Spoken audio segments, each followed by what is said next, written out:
Assalamualaikum warahmatullahi wabarakatuh. Perkenalkan, nama saya Maktwati Zuhro dari semester 2, program studi S1 Pendidikan Guru Sekolah Dasar, Universitas Nahdlatul Ulama Blitar. Di sini saya akan menjelaskan sedikit tentang belajar dan pembelajaran. Sebelum itu, kita harus memahami pengertian dari belajar. Karena seringkali kita dibingungkan dengan banyak pendapat mengenai arti belajar.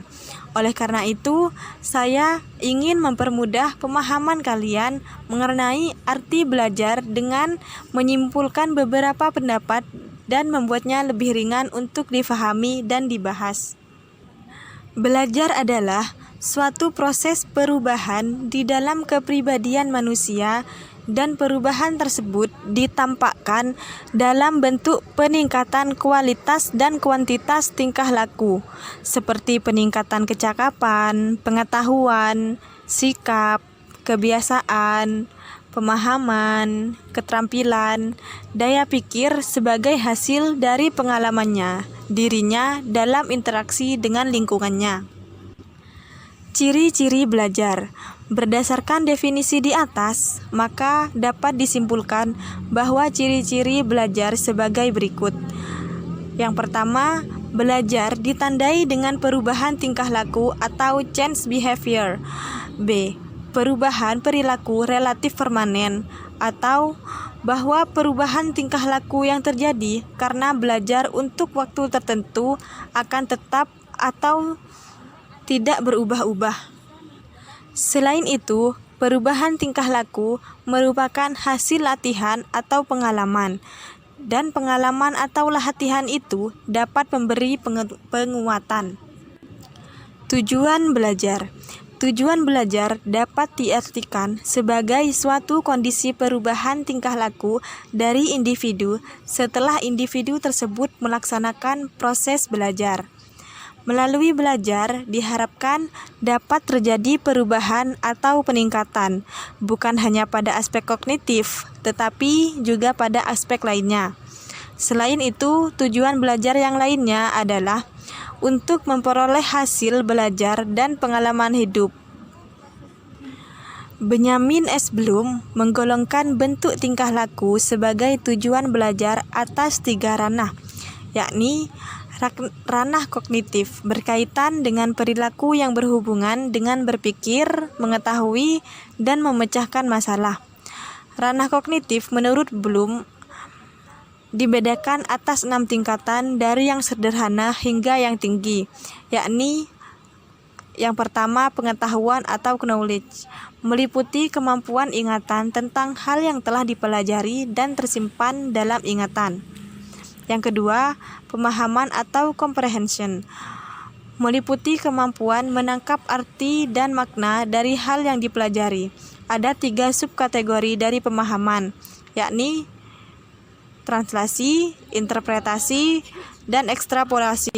Yang ketiga, penerapan atau application, meliputi kemampuan menerapkan metode dan kaidah untuk menghadapi masalah yang nyata dan baru. Yang keempat, analisis, meliputi kemampuan merinci suatu kesatuan ke dalam bagian-bagian sehingga struktur keseluruhan dapat dipahami dengan baik.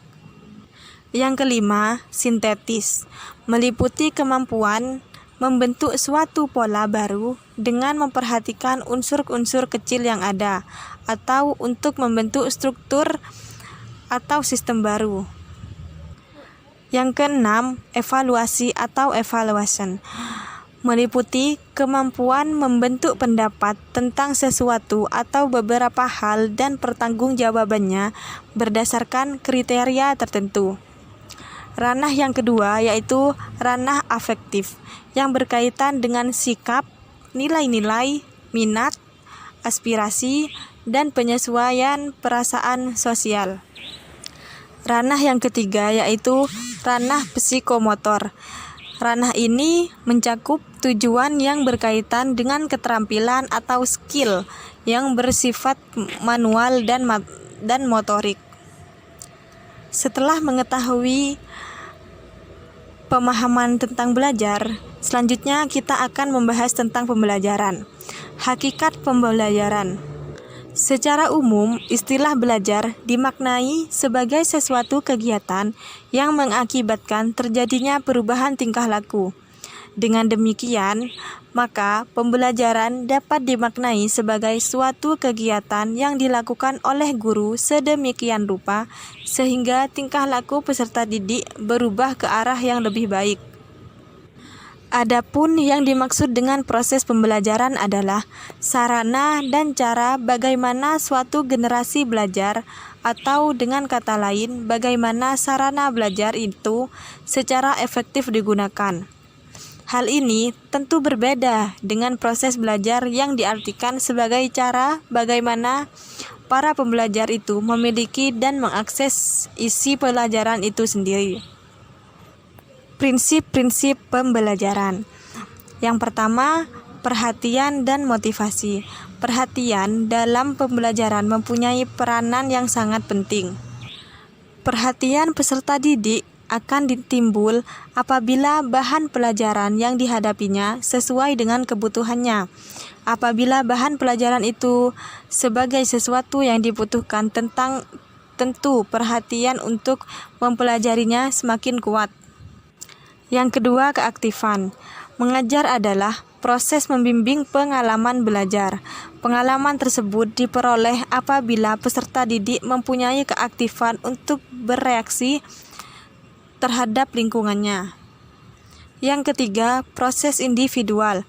Proses pembelajaran yang berlangsung di sekolah-sekolah pada saat ini masih cenderung berlangsung secara klasikal, yang artinya seorang guru menghadapi 30 orang peserta didik dalam satu kelas. Untuk dapat memberikan bantuan agar peserta didik dapat mengikuti pembelajaran yang disajikan oleh guru, maka guru harus benar-benar dapat memahami ciri-ciri para peserta didik tersebut. Yang terakhir, tujuan pembelajaran. Tujuan umum pembelajaran dapat dibedakan atas tujuan yang bersifat orientatif. Orientatif ini dapat diklasifikasikan pula atas 3 tujuan, yakni tujuan orientatif konseptual,